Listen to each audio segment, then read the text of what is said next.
UNgqognqoshe wezisebenzi zika hulumeni nokuphathwa kwazo uSenzo Mchunu uthi yize ezinye izisebenzi kahulumeni sezilungiselela ukuphindela emsebenzini, ukwentuleka kwempahla yokuzivikela kuyaqhubeka nokuba yingqinamba kwezinye izindawo. Ekhuluma esithangamini sabezindaba ePitoli uthe umnyango wakhe usukhiphe imiyalelo mayelana nokuvikeleka kwezisebenzi kanye nokugwemeka kwegciwane corona emnyangweni kahulumeni. UNgqognqoshe uqale ngokubonga zonke izisebenzi zikahulumeni eseyisebenze ngokuyikhandla selokhu kwamiswa ukusebenza kweinhlaka eziningi zezwe. Uphinde wathi kunokukhathazeka ngodaba lezisebenzi zezempilo ezingenayo impahla yokuzivikela. The issue of PPEs remain a concern in some areas and is receiving the attention of the Department of Health to ensure the safety of frontline health workers. And to facilitate this on this matter,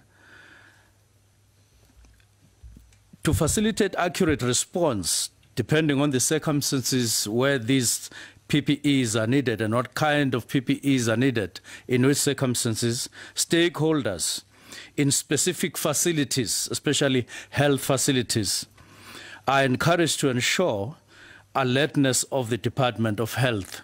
UNgqognqoshe uMchunu uthi iminyango kahulumeni kuzofanele iqale uhlelo lokubuyisa izisebenzi ezidingekayo kancane kancane.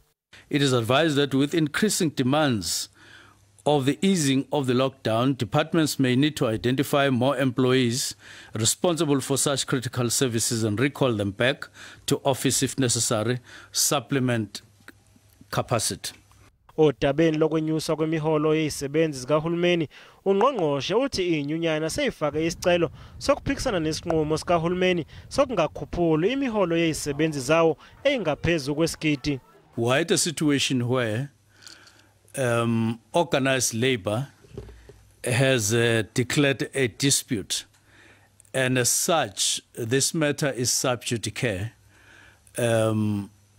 meaning it is at a stage where we are not at liberty to give details in terms of what is happening beyond saying the matter is sub judice as a result of a declaration of the dispute. UNgqognqoshe uphinde wathi akufanele ukuthi kube khona isisebenzi sikahulumeni ezingenazo izinsiza zokusebenzela ekhaya.